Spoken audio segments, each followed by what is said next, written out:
everyone. Today we are going to be talking about a very important stage in data science lifecycle. That is none other than feature selection. Like the name itself suggests, it's a method where we decide what set of features we want to consider in our model development or we should be considering in our model development. Now, why is that important? For example, let's say there are 500 features. Not all those 500 features will contribute significantly to fit our model. That's where it becomes important that we decide which set of features that we should be considering for our model development. For this feature selection, there are a set of techniques which has been provided. And if you combine or maybe categorize all those set of techniques in segments, broadly you may come up with these three segments, which are filter methods, wrapper method, and embedded method. Now, what all are the techniques considered in each of these three segments? Let's start with the first one. Filter method comprises of these three techniques. Similarly, wrapper method comprises of these all five techniques. Embedded method is comprised with these five techniques. Today we are going to be looking at or focusing at filter methods, out of which first of all we will look into the correlation based methods for feature selection. If you are brand new to statistics or data science, I highly recommend you to go ahead and check out this video which will give you a fair bit of understanding about correlation, what exactly the correlation is. However, if you don't want to pause this video and go and check this one, I can still give you some bit of understanding about the correlation. Consider this feature which is talking about the temperature. What you observe is temperature is increasing by the time. First of all, it is having 26 degree, 28 degree, then 30 degree, and then 35 degree. Accordingly, there is another feature which is nothing but talking about sales of ice cream units. And if you observe, that is also increasing as the temperature increases. What you can see is both of these two features are moving in the same direction and having strong correlation. So this is where we see both of these two features are correlated and both of these two are traveling or maybe moving into the same direction. But it's not important that all the time both of these two features are moving in the same direction. It can be moving into the opposite directions as well. For example, with the increase in temperature, the sales of the woolen cloth falls. So here, if you see, both of those two features are moving into the different direction. However, still both of them have the correlation. And in that situation, it does not make much sense to keep both of the two features in our training data set. Ultimately, if you see, both of these two data sets are resulting into the revenue, and revenue is also correlated with these two. However, revenue is our target feature, so we will not be removing that. While we are talking about temperature and ice cream, we should be also considering which of these two features are highly correlated with revenue. The one which is highly correlated with revenue, we should not be considering to remove that because that would have a great influence on the target feature. So the first stage is to find the correlation among the features, identify the pair of the features which are having correlation between them, and then see out of those two which one is strongly correlated with the target. Keep that, remove the other one. If neither of those two have significant impact on the target variable, discuss it with the business, and taking basis on that you can take the decision to remove it, or maybe basis on your experience. But when you decide to remove the feature, that requires the significant amount of discussion and brainstorming. All right, let's jump to the Jupyter notebook and try to understand with the real example. Here, when we are starting, it is very important that you consider importing all of these dependency first of all. What you see, these are the basic libraries Then here sklearn modules I have imported, and this is some of the options which I have set over here. This is the breast cancer dataset which I have imported or maybe downloaded from Kaggle, and the link is something which I will be providing into the description. Otherwise, if you are particularly interested into the data, I will upload it on GitHub and I'll share the link. Moving on, some of the treatment that we require to do on this data, first of all, which is ID, second is diagnosis. ID is something which is not required for our model development, and this is having the character value which is M and B. So we need to code it. This is the target feature, but having the value in characters, which we need to encode in terms of binary, which means it should have the binary value, which is 1 and 0. Let's understand its meaning. So here is the Kaggle page from where I have downloaded this data. So here M stands for this, B stands for this. So this will be having value as 1 and this will be having value as 0. Let's go ahead and try to do this, perform these treatments on this data. First of all, we will drop this particular ID column. Cancer df equals to df dot drop, and inside that I'm going to say ID axis equals to 1, and let's have a look on this data frame. That one is gone. Next step is to encode the target variable, and I'm going to keep the variable name or the feature name same as it is. And the next thing is do this. Before this, I can use np.where, np.where, and it is just like if else condition which you might have used in Excel. Just put the condition first, which is cancer df diagnosis. If this is having value of M, then what exactly that you need to produce is 1, otherwise 0. That is done. Here is what we got. Next step is to do the trend test split. So for that, we have this module from sklearn library. Inside that, but before this, we first need to split this data in target and in the set of features. So that I will do right over here. For example, over here I would say inputs equals to nothing but cancer df dot drop. Inside that I'm going to put diagnosis, this feature, and axis equals to 1. Means in the input data which we are going to supply for training the model or to train the model, out of that I'm just simply dropping the target feature. That is it, nothing else. And in the target set of the data, I'm going to particularly continue or keep that feature only, diagnosis.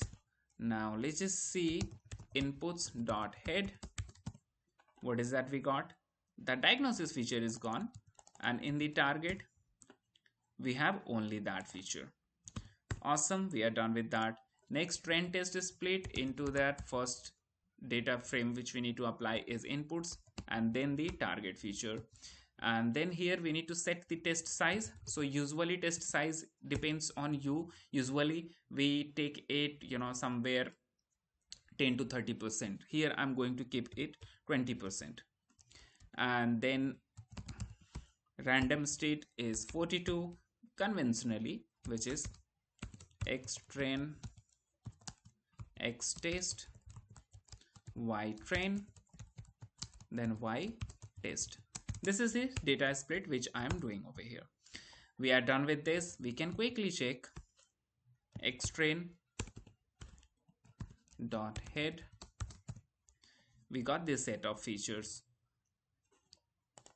Next step which comes is to perform the feature selection. Remember, when we are performing the feature selection, we should be doing that on training set of data only. What I mean is feature selection means dropping or keeping the specific feature, right? Which feature to keep, which feature to drop. That is something which will be performed on both of the dataset, that is xtrain and xtest both. But when we are doing the analysis to drop or select that should be performed on xtrain data only. This is to avoid the data leakage or overfitting of the model.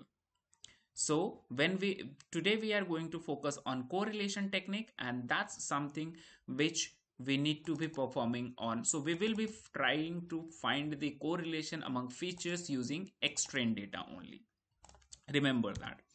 Now over here simply I would say xtrain dot core. So this dot core is nothing but the formula or function to find the correlation among features in the given numeric features in the given data. This is what it is, right? Core equals to, so core is nothing but the data frame. Let me name it like this, core df, and this is what we got over here. Let's just see this. All right, so it's kind of little hard to figure out which one is having correlated. You need to dive deeper into it and figure out where the correlation, what is the correlation percentage. For example, if you see over here it is 53%, which is okay. Now if you would see, some of them might be having some 99% of the correlation, which is between perimeter mean and the radius mean. All right, so this does not make much sense to keep in our model training. With this, radius mean is having a strong correlation with the area mean and perimeter mean both, which does not make much sense. If you see over here as well, how can we visualize it well? So for that we can use SNS, which is nothing but the seaborn, which I had imported at the top. And over here I'm going to use heat map visualization, and let's run this. Let's see what is it that we are getting. You see, this is what we got. Now the darker one is having the strongest relationship, and the lightest one is having the strongest relationship, negatively and positively. If you see, this is minus 0.2 and this is 1. All right, now the next thing is to make it look little better, where we would display the numbers as well. For that, first of all, we need to make it little bigger, and for that we need to use matplotlib plt.figure, and inside that we're gonna use fig size, which is 15 by 5. This is the size which I'm going to be specifying over here. Still this looks little smaller. I'm going to say 10. This is better. Now the time comes when we need to put the numbers inside this. Annotate equals to true, and let's just see what is the size that we are going to get.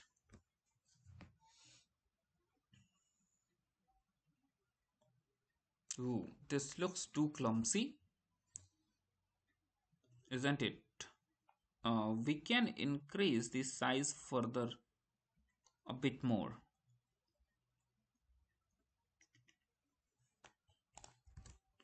Here is the parameter. Here one of the parameter which says how to specify the decimal place. Let's just put this, and over here I would say, let's see what happens. It says it is not us. There's something called 0.0f, and if you run this, and then after that I'm going to specify some annotate keywords as well, and that needs to be specified in dictionary. And over here I'm going to say size equals to, let's say 10. Let's see what happens. What is that we are going to get?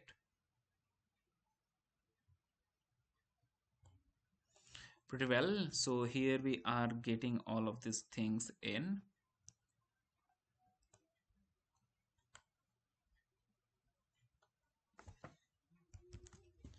Here 0f means 0 decimal values, right? This is another page which I have just opened, which is completely about heat map, and I will put a link of this video also into the description section.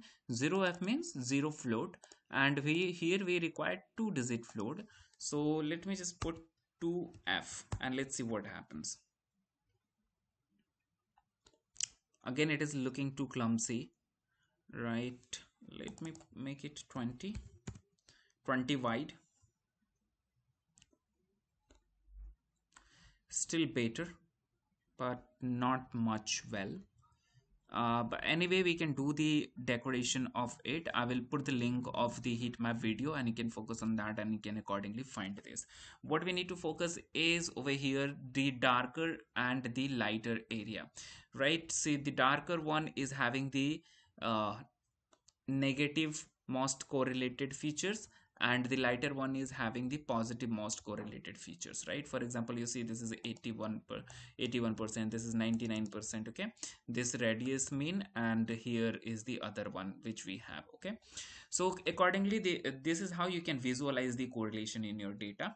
Now moving on, we would require to find out and list down all those features which are having the correlation. So when I say having correlation, that's a very generic statement. We need to have a threshold, which threshold that we want to specify, where we would say okay, after this threshold if it is having some correlation, we will drop that feature, we will consider to drop that feature. So here I'm going to create a blank list which is called for, or let me just say that threshold I'm going to keep 90%. Whatever the features which are having the correlation of greater than equals to 90%, I will be considering to drop them. Here I am the only business who have to decide it, that's why I'm taking this call. If you're doing it in your job, you need to first figure out you need to discuss what is the percentage of threshold that the business want to consider, or maybe you can provide your suggestions that this is not good and this is not good, this is good to keep. Okay, and basis on that you can come up with a feature threshold value, and then identify the features which are having the correlation greater than equals to that threshold value, and then discuss that with business. All right, let's just move on. Over here I would say for I in range len core dot columns, and then over here, so what I'm doing is this loop will go like this. Then I would say for j in range I to go vertically, and I would check out if core dot ilock, this I'm doing for to find the intersection. So if I say I comma j, which means this intersection, we get starting one, I mean any of the intersection. All right, starting from here or here, the intersection point, right? Where, and at the, like you can see at the intersection point only we have some values, right? So that's what we are trying to identify over here. If this is greater than 0.9, which is nothing but 90%, then what should we do? We need to create a blank list first of all over here, correlated pairs equals to blank list, and into that we will keep on appending dot append. Inside that I would say core dot column, and take I comma core dot column, then take j, then comma core dot ilock, and over here take I comma j. All right, this is the list which we have got. After that what we need to do is core pairs, and let's just print that. So here is what we got. These are the features which are having the correlation greater than equals to 90%, right? You can see all of them are having greater than 90%. Now you see this is the pair of the features. Now we need to decide which segment of it we want to keep and which one we want to drop. So that's something, like I said, you would require to have a discussion with business. Here I am the only one, so I'm deciding to keep this all features, sorry, to drop these all features and continue with the second one. Let me do that. So for that, first of all, I need to extract these all features. For that, what I can say is, in this list, if you see, you have elements as packed as tuples, right? So we need to iterate through each of these items. For that, what I can do is, you can say for I comma j comma k in core pairs, and here I would say, let me create again features to drop, again a blank list. Oops. And over here I'm going to say features to drop dot append, and here I will just put I. Now let's just see.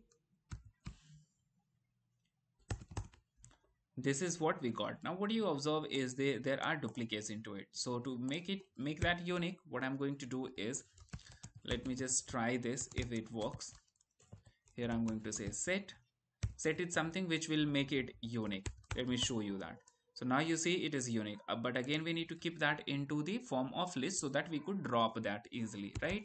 So that I'm going to convert it as list. That is converted, and let me see if I can store that in the same list again. Here is what we. All right, now we are done with identifying the features which needs to be dropped. So let me create another set which I would say xtrain selected. Okay, and after that I'm going to say xtrain and dot drop, and over here I would supply this set of features, this all set of features to drop, axis equals to 1. Let's see if this works. What do you think? It's gonna work? Looks like it worked. Let me see the shape of it. Oops. Here 20 we got. Right, now what you see over here is, here we had 32 features, out of which we dropped this one, we left with 31, and then we separated this one for target features. So we were left with 30 features in xtrain, original xtrain, in this data set, right? And over here we are left with 20 because these were the 10 features we just dropped. If you see 1 2 3 4 5 6 7 8 9 10. Now we should also be considering to drop this from test dataset. Like I said in the beginning, we can do the analysis on training dataset only, but when we are dropping the features or keeping the features, then that's something which we need to perform test dataset as well, right? So let me just do that on test dataset as well. So here I would say x test selected, x test. All right, now over here as well I would say test. Got it, bravo. Now the next step is to develop the model. Here what I'm going to do is, I'm going to develop two models one by one. First I will develop the model train and test the model basis on train data, and then I will develop and test the model basis on the train selected features. Okay, let's just start it. Logit equals to logistic regression. This is the instance created. Then I'm going to say logit dot fit, and inside that I'm going to use xtrain comma ytrain. This is also done. Next is prediction, and the prediction which I'm going to make is logit dot predict, and over here I need to provide x test. Prediction is done. Then time comes to print the classification report, and inside that I'm going to put y test, then prediction, and let's just see what is it that we got. Let me try to print this so that it could look pretty. Here you see you have the F1 score and all these things approximately near to 100%, right? So you see over here it is 98 for positive and negative both of the classes. Let's see what is the difference that we have, how it works on, you know, the data where we have dropped the features. These two segments I think I have covered over here only, so I will delete these two segments. That does not make much sense. Now over here I'm just going to create another instance of this one, logit selected. This is what I'm going to say. then I would say logit selected dot fit, and inside that I'm going to say xtrain selected. This is done. There seemed to be some issue. Xtrain, oops, I need to provide ytrain as well. Ytrain, that is done. Next we need to make the prediction. Logit selected dot predict, and inside that I'm going to use x test selected, x test selected comma y test, and let me store it prediction pred selected equals to this. This is all. Here we don't need to provide a y test because we are just making the prediction, right? When we print the classification report, then at that point of time we would require that. So we are done with doing the prediction on selected features. Now let's just see how does it looks like. Over here we need to provide y test and then prediction selected. Let's just see how it looks like. All right, so if you see the variation over here, 95, 93, 94, and over here what we had is 98, 93. So here the variation was quite significant, I mean relatively huge, 98 to 93, and over here if you see it is 95 to 93, which is still I can say is little better, okay, and 94 is over here against to 95. So over here there could have been some possibility of overfitting, which I think we have eliminated over here, though the numbers are quite close to each other with some difference. Accuracy remains unimpacted, but you are aware that this is something which gives much better picture. So this is how you can perform the feature selection using correlation method. I hope it was clear. I'll quickly summarize it to you. Here we imported some pre-dependencies. Here we imported the data. We just saw the data samples. Here we separated, here we dropped the not required features, which was basically on our understanding, and here we just did the encoding of the target feature, and then after that we separated the inputs and target, and then after that we did train tester split. On the training data we tried to find the correlation. We visualize that using Seaborn library. Again, I would put this notebook also into the description section. I would highly encourage you to go through this. I'll put a video also for this one, and you go through that and try to understand about the heat map if you want to know further detail. And after this visualization we try to find all those pairs of feature where they have correlation greater than equals to 90%, okay, which gives us this list. Out of that we separated the list which we wanted to drop. We make a unique list of that, and then we drop those features from train and test both of the dataset. Remember, the analysis was done on training dataset only, but the selection was performed on both of those two, okay. Now after that we did the training of the model on only train dataset, and we created the classification report. Then again we did the same thing on dataset where the features were selected after correlation analysis, okay, and then we checked that also. We compared and we found a little variation, but there was variation which looks meaningful. Thank you very much for watching the video. Wish you very good luck.